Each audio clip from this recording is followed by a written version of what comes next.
Good evening student. आज हम TY BCom semester 5 Savitribai Phule Pune university की जो क्वेश्चन पेपर है एडवांस अकाउंटिंग की अक्टूबर 2024, तो इस क्वेश्चन पेपर का सॉल्यूशन देखने वाले हैं। तो पार्ट फर्स्ट में हम objective type question and internal reconstruction means capital reduction का जो प्रॉब्लम है वो कवर करने वाले हैं, अकाउंटिंग फॉर कैपिटल रिडक्शन का। एंड सेकंड पार्ट में हम banking company final account and investment account, ये दो प्रॉब्लम कवर करने वाले हैं। तो इस वीडियो में मैं आपको पूरी क्वेश्चन पेपर भी दिखाऊंगी और उसी के साथ objective type question and internal reconstruction means accounting for capital reconstruction के प्रॉब्लम का सॉल्यूशन लेने वाली हूँ। और उसी के साथ सभी स्टूडेंट को इंस्ट्रक्शन है कि हमारे चैनल पर सभी टॉपिक्स जो है कैलकुलेशन के, बीकॉम एमकॉम मतलब कॉमर्स फैकल्टी से रिलेटेड जो भी कोर्सेस है उनके सभी जो वीडियोस है सभी कैलकुलेशन के सब्जेक्ट के वो अवेलेबल है। आप सिर्फ प्लेलिस्ट चेक कीजिए, प्लेलिस्ट के अनुसार आपको सभी टॉपिक्स के वीडियो मिल जाएंगे। तो अभी स्टार्ट करते हैं क्वेश्चन पेपर का सॉल्यूशन।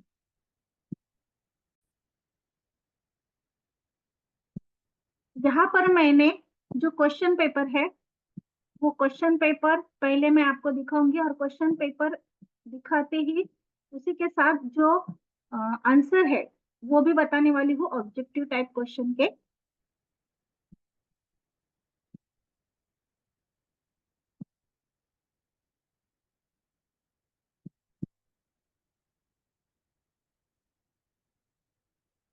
थोड़ी सी साइज हम बढ़ा रहे हैं।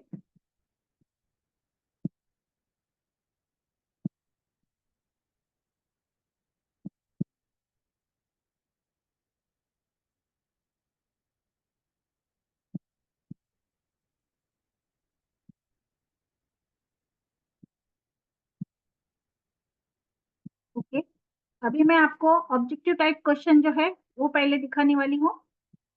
देखिए ये क्वेश्चन पेपर है, सब्जेक्ट कोड है 352, advance accounting paper first 2019 pattern का, सेमेस्टर 5 का। तो इस क्वेश्चन पेपर में हमें फर्स्ट क्वेश्चन जो था वो कंपलसरी था और क्वेश्चन नंबर 2 से लेकर 4 तक मतलब 2, 3, 4 उसमें से कौन से भी दो क्वेश्चन सॉल्व करने थे। तो पहला क्वेश्चन जो है फिलिंग द ब्लैंक्स का है, तो फिलिंग द ब्लैंक्स में आपको एनी 5 सॉल्व करने थे। तो फर्स्ट क्वेश्चन जो था उसका आंसर जो है मैंने टिक मार्क करके दिया है, मतलब सभी क्वेश्चन के आंसर मैंने क्या किए हैं, टिक मार्क करके दिया है, लेकिन फास्ट में मैं आपको आंसर भी बता देती हूँ। तो IFRS stands for international financial reporting standard. Second question जो था any balance left out in capital reduction account will be transfer to capital reserve. Next है when assets ceases generating income from it, bank treat the asset as banking asset. Next है under the method of valuation dash valuation of closing investment, it is assumed that investment purchase first and sold first, तो FIFO method है। Next है interest and brokerage are to be calculated on the dash of investment, face value पर हम निकालते हैं, तो face value answer है। Next question जो है वो है बैंकिंग रेगुलेशन एक्ट का, तो बैंकिंग रेगुलेशन एक्ट का सेक्शन पूछा गया था वो है सेक्शन 29। नेक्स्ट है dash refers to converting share of smaller denomination into share of larger denomination, तो इसका आंसर है कंसोलिडेशन ऑफ शेयर्स। तो इस तरह से फिलिंग द ब्लैंक्स के आंसर दिए हैं। ट्रू फॉल्स के जो आंसर है मैंने उसी के सामने आंसर की मार्किंग की है। फॉल्स के लिए मैंने एफ लिखा है और ट्रू के लिए मैंने टी लिखा है। तो फर्स्ट सेकंड फॉल्स है, थर्ड फोर्थ फिफ्थ ट्रू है and six and seventh answer false है। तो इस तरह से हमने जो आंसर है ट्रू फॉल्स के यहाँ पर दिए हैं। नेक्स्ट जो है मैच द पेयर्स, तो मैच द पेयर्स के सामने मैंने यहाँ पर मार्किंग की है लेकिन मैं आपको फिर भी उसका पेयर बता रही हूँ। तो मैच द पेयर्स, देखिए यहाँ पर मैच द पेयर्स है। कैपिटल रिडक्शन अकाउंट जो है उसका पेयर है पेयर नंबर 5, मतलब यहाँ पर इंटरनल रिकंस्ट्रक्शन, बहुत ही इजी था ये। नेक्स्ट है EX इंटरेस्ट, तो यहाँ पर EX इंटरेस्ट जो है उसका पेयर है यहाँ पर क्वेश्चन नंबर बी, मतलब बी का जो पेयर है वो है interest only recorded not deducted, मतलब इंटरेस्ट रिकॉर्ड किया जाता है लेकिन डिडक्ट नहीं होता है। नेक्स्ट है बोनस शेयर, तो उसका पेयर उसी के सामने है equity share holders, number three के सामने है। नेक्स्ट है बैंक रेगुलेशन एक्ट, तो वो है 1949। एंड लास्ट है स्टॉक ऑफ स्टैम्प, वो है अदर एसेट। इस तरह से हमने पेयर जो है यहाँ पर मैंने लिखा भी था नंबरिंग, और यहाँ पर मैंने बताया भी है। नेक्स्ट क्वेश्चन था शॉर्ट नोट का, तो यहाँ पर शॉर्ट नोट पूछी गई थी हमारे वीडियो पर, और सॉरी हमारे चैनल पर ऑलरेडी हमने जो इम्पोर्टेंट शॉर्ट नोट है, एमसीक्यू है, उसकी भी वीडियो अपलोड की हुई थी। तो type of reconstruction, NPA and it's provision, type of लीजेस, इसके आंसर भी मैंने दिए हुए हैं उस वीडियो में। Difference between cum interest and ex interest, cash flow from operating, investing and financing activities, any three आपको सॉल्व करनी थी। अभी हम क्वेश्चन नंबर जो है सेकंड, वो इस वीडियो में सॉल्व कर रहे हैं। वो है इंटरनल रिकंस्ट्रक्शन का क्वेश्चन। तो ये जो क्वेश्चन है, ये क्वेश्चन का आंसर, ये जो वीडियो है ऑलरेडी मतलब सेम इसी तरह का प्रॉब्लम है, लेकिन थोड़ी सी अमाउंट जो है वो चेंज है। तो वो हमारी प्लेलिस्ट में भी अवेलेबल है इसी टाइप का वीडियो। और एक वीडियो जो है वो अप्रैल 2024 की जो क्वेश्चन पेपर थी उसका भी अवेलेबल है, लेकिन उसमें की और यहाँ की जो अमाउंट्स है वो कुछ डिफरेंस है। बाकी एडजस्टमेंट वगैरह जो है पूछने का तरीका जो है वो सेम है, तो आप देख सकते हैं। तो अभी मैं ये प्रॉब्लम सॉल्व करने वाली हूँ जो अकाउंटिंग फॉर कैपिटल रिकंस्ट्रक्शन या फिर इंटरनल रिकंस्ट्रक्शन का है। तो अभी हम इस वीडियो में इस प्रॉब्लम की सॉल्यूशन देखने वाले हैं। तो स्टार्ट करते हैं इंटरनल रिकंस्ट्रक्शन का सॉल्यूशन। ये सॉल्यूशन लेने से पहले मैं आपको पूरे प्रॉब्लम दिखा देती हूँ, बाद में ये सॉल्यूशन लेती हूँ। तो ये इंटरनल रिकंस्ट्रक्शन का प्रॉब्लम पूछा गया था, ये प्रॉब्लम है।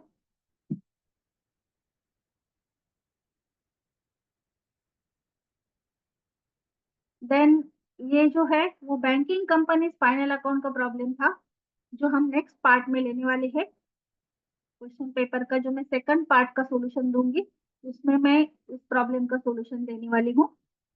यहाँ पर सिर्फ आपको प्रॉब्लम दिखा रही हूँ। एंड लास्ट वन था इन्वेस्टमेंट अकाउंटिंग का, तो इसका भी सॉल्यूशन मैं नेक्स्ट पार्ट में लेने वाली हूँ। अभी हम इंटरनल रिकंस्ट्रक्शन का जो प्रॉब्लम है उसका सॉल्यूशन स्टार्ट करते हैं। अभी हम स्टार्ट कर रहे हैं इंटरनल रिकंस्ट्रक्शन का जो प्रॉब्लम है उसका सॉल्यूशन। पहले आप प्रॉब्लम जो है वो समझ लीजिए, बाद में हम उसका सॉल्यूशन ले रहे हैं। तो यहाँ पर हमें एक बैलेंस शीट दिया जाता है। बैलेंस शीट में कुछ एसेट्स एंड लायबिलिटीज होती है। तो एसेट्स जो होती है वो रिड्यूस होती है, मतलब डिप्रिसिएट होती है या फिर अप्रिसिएट होती है।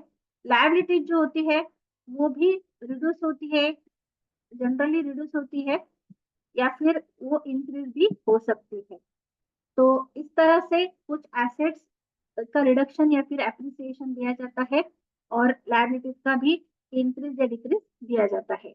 तो हमें इस प्रॉब्लम के सॉल्यूशन में एक लेजर अकाउंट प्रिपेयर करना होता है, capital reconstruction account, journal entries करनी होती है, एंड बैलेंस शीट जो है रिवाइज बैलेंस शीट प्रिपेयर करना होता है। तो ये जो प्रॉब्लम का सॉल्यूशन लेना होता है वो एडजस्टमेंट के साथ स्टार्ट करते हैं। तो पहले वन बाय वन एडजस्टमेंट हमें करनी होती है, बाद में हम बैलेंस शीट प्रिपेयर करते हैं। तो देखिए प्रॉब्लम पहले समझ लीजिए। Following is the balance sheet of Om limited Malad. Balance sheet दिया गया है ओम लिमिटेड मालाड का, और यहाँ पर हमें जो एडजस्टमेंट है वो देखनी है। हमें जो बैलेंस शीट है 31 मार्च 2023 का दिया गया है, 20 मार्क्स का ये क्वेश्चन है। फर्स्ट एडजस्टमेंट है 7% preference share to be converted into 9% preference share, the amount being reduced by 30%। तो यहाँ पर बैलेंस शीट में जो 7% के प्रेफरेंस शेयर है वो 3 लाख के है, अमाउंट मतलब उनकी 3 लाख है। तो वो 30% तक क्या हुए हैं, रिड्यूस हुए हैं। और जो अमाउंट है मतलब जो डिविडेंड का रेट है वो 7% में किससे कन्वर्ट होकर 9% हो गया है। तो पहले हम क्या करेंगे, 30% से रिड्यूस हुआ है तो उसका इफेक्ट देंगे कैपिटल रिडक्शन अकाउंट में। तो यहाँ पर हमने पहले एक कैपिटल रिडक्शन अकाउंट प्रिपेयर किया है। तो ये जो कैपिटल रिडक्शन अकाउंट है यहाँ पर हम पहले इसका इफेक्ट देंगे। तो कैपिटल रिडक्शन अकाउंट के क्रेडिट साइड में हम लिखेंगे by 7% preference share capital account, 30% हम निकालेंगे 3 लाख के ऊपर, वो आया है 90,000। अभी इसकी हमें जर्नल एंट्री पास करनी है, तो जर्नल एंट्री में हम क्या करेंगे, तो 7% से 9% में डिविडेंड का रेट कन्वर्ट हुआ है, इसलिए हम क्या करेंगे, तो पूरे कैपिटल को डेबिट देंगे।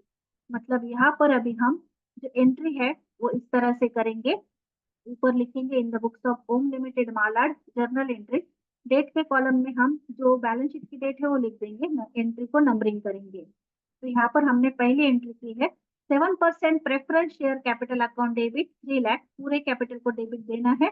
तो कैपिटल रिडक्शन अकाउंट जितना रिड्यूस हुआ है उतना रिडक्शन को 90,000 to 9% preference share capital account, यहाँ पर 9% क्यों लिया हमने, क्योंकि 7% का 9% हुआ है। तो अभी 3 लाख में से 90,000 माइनस करके रिमेनिंग अमाउंट ली हमने 2,10,000। नरेशन आया है being preference share reduced by 30% and converted into 9%। तो इस तरह से पहले एडजस्टमेंट की एंट्री हो गई, और जो लेजर अकाउंट था कैपिटल रिडक्शन अकाउंट उसको भी हमने पोस्टिंग कर दी। अभी सेकंड एडजस्टमेंट जो है वो है इक्विटी शेयर क्या हुआ है, रिड्यूस हुआ है। फुल्ली पेड अप, ये वर्ड बहुत इंपॉर्टेंट है, fully paid up share of 50 each। तो फुल्ली पेड अप जब बोलते हैं तब पूरे कैपिटल को डेबिट देना होता है, बाद में जितना रिड्यूस हुआ है उतना रिडक्शन को क्रेडिट देना होता है, और बैलेंस अमाउंट को फिर से कैपिटल को क्रेडिट देना होता है। तो यहाँ पर 50 के हिसाब से इक्विटी शेयर कैपिटल जो है वो 4 लाख का था, तो 50 रुपीज से कम हुआ है, मतलब 50% कम हुआ है, तो 2 लाख रुपीज का रिडक्शन में आएगा, और 2 लाख रुपीज का जो कैपिटल रिमेनिंग रहेगा वो बैलेंस शीट में आएगा। तो पहले हम लेंगे कैपिटल रिडक्शन अकाउंट का इसका इफेक्ट। कैपिटल रिडक्शन अकाउंट के क्रेडिट साइड में हम लिखेंगे by equity share capital account, ये कैपिटल रिडक्शन अकाउंट है हमारा। तो इसके क्रेडिट में हम लेंगे by equity share capital account, 4,000 shares है इंटू 50, 2 लाख रुपीज का कैपिटल रिड्यूस हुआ है इक्विटी का। अभी जर्नल एंट्री करेंगे हम, जर्नल एंट्री में हम पूरे कैपिटल को डेबिट देंगे क्योंकि फुल्ली पेड अप ऐसा वर्ड आया है। तो यहाँ पर हमने लिखा सेकंड एंट्री में equity share capital account debit 4 lakh to capital reduction account 2 lakh, जितना रिड्यूस हुआ है उतना, to equity share capital account, यहाँ पर हमने न्यू फेस वैल्यू लिखी है 50, रिमेनिंग अमाउंट है 2 lakh, being equity share reduce to 50 each. इस तरह से हमने सेकंड एडजस्टमेंट भी कर ली है। अभी थर्ड एडजस्टमेंट, थर्ड एडजस्टमेंट है बिल्डिंग एप्रिसिएटेड बाय 20%। तो यहाँ पर बैलेंस शीट में बिल्डिंग की वैल्यू है 1,50,000, उसके ऊपर हमें 20% निकालना है, मतलब 30,000। बिल्डिंग एप्रिसिएट हुई है, मतलब उसकी जो वैल्यू है वो बढ़ी है, तो हमें प्रॉफिट हुआ है, तो कैपिटल रिडक्शन के क्रेडिट साइड में लिखेंगे हम बाय बिल्डिंग 20% निकाला है वो है 30,000। इसकी हम सेपरेट जर्नल एंट्री पास करेंगे। तो यहाँ पर हमने थर्ड एंट्री ली है building account debit 30,000 to capital reduction account 30,000 being building appreciated by 20%। इस तरह से हमने थर्ड एडजस्टमेंट भी कर ली है। सॉरी, नेक्स्ट है debenture is to be reduce by 20%। Debenture 20% से रिड्यूस हुआ है, तो यहाँ पर हमें डिबेंचर की जो वैल्यू है वो दी गई है 3 लाख, 3 लाख के ऊपर 20% मतलब 60,000। लायबिलिटी कम होती है तो हमें प्रॉफिट होता है, सो रिडक्शन अकाउंट के क्रेडिट साइड में हम लेंगे यहाँ पर by 6% debenture account in bracket 20%, 20% amount है ये 60,000 की।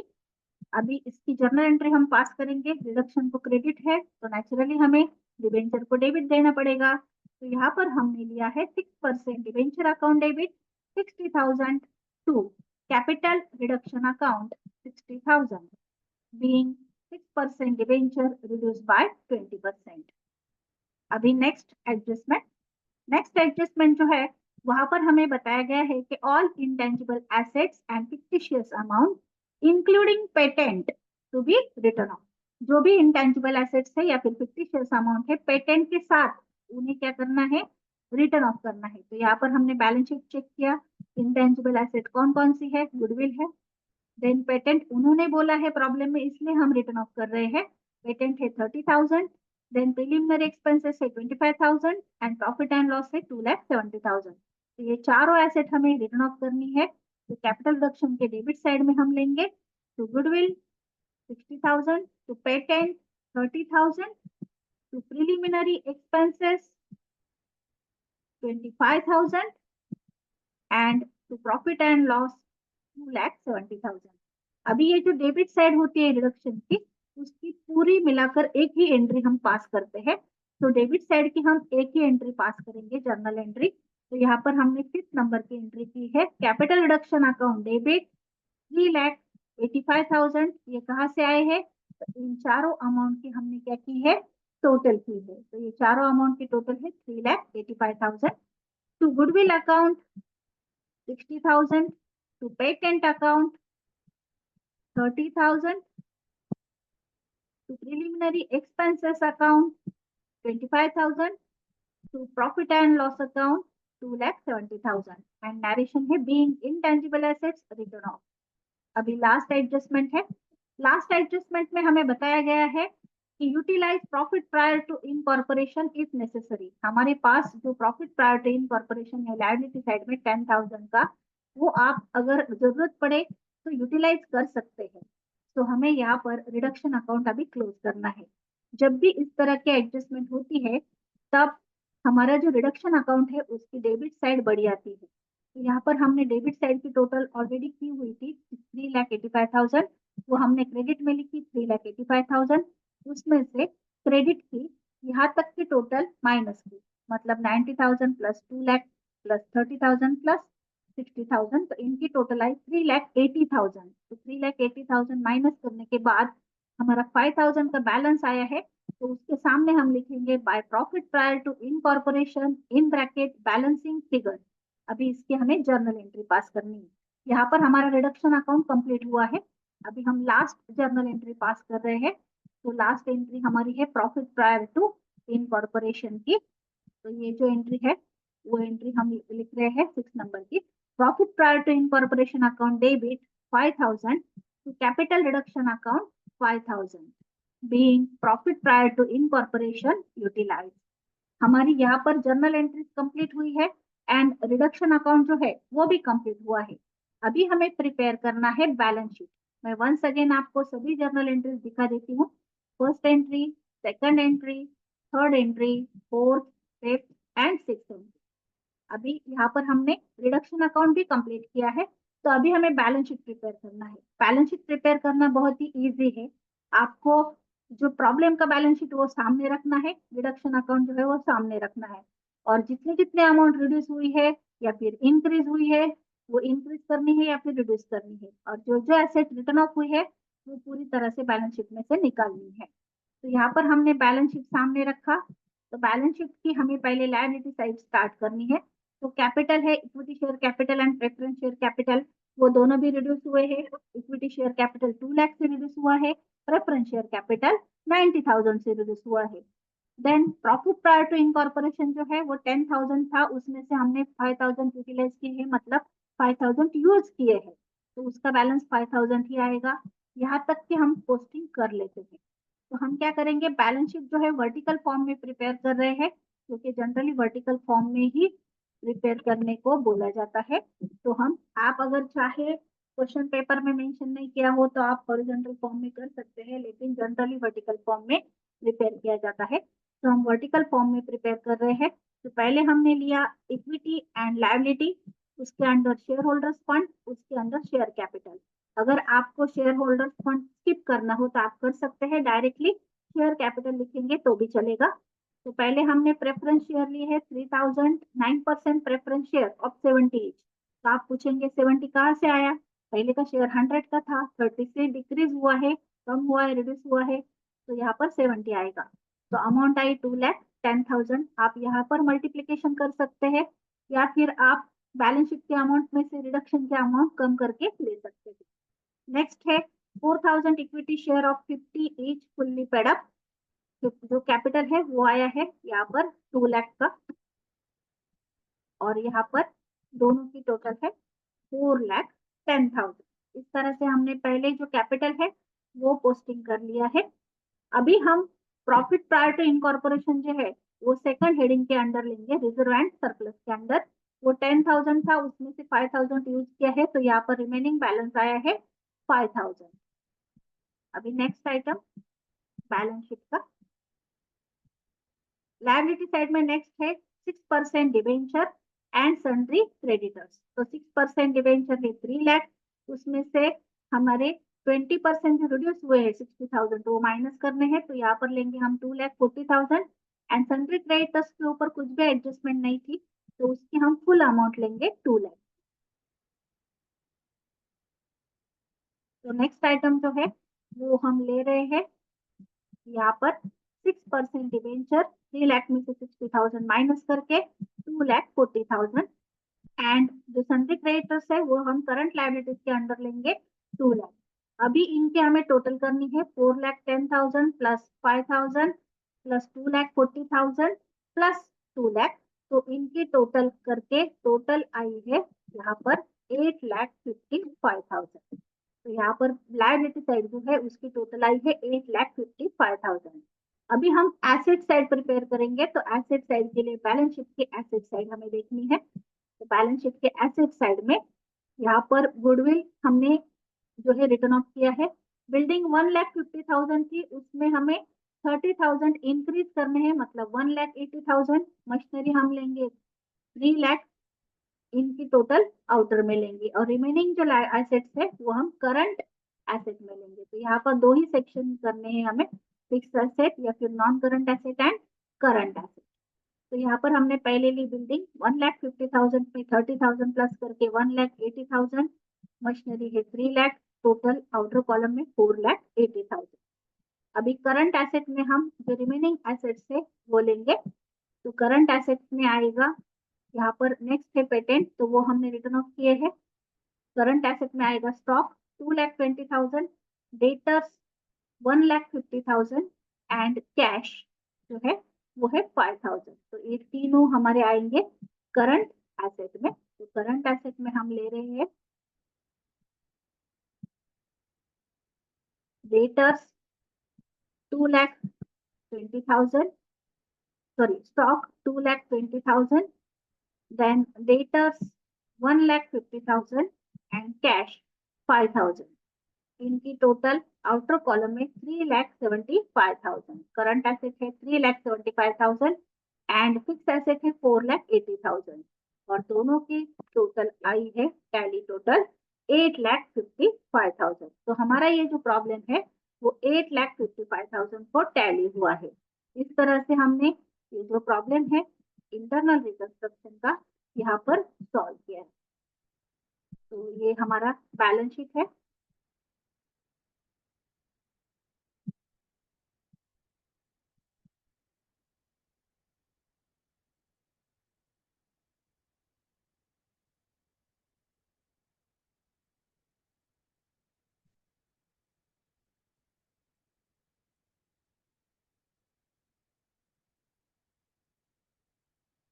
ये हमारा बैलेंस शीट है वर्टिकल फॉर्म में और बैलेंस शीट की टैली टोटल आई है 8,55,000। यहाँ पर हमारी ये जर्नल एंट्रीज थी।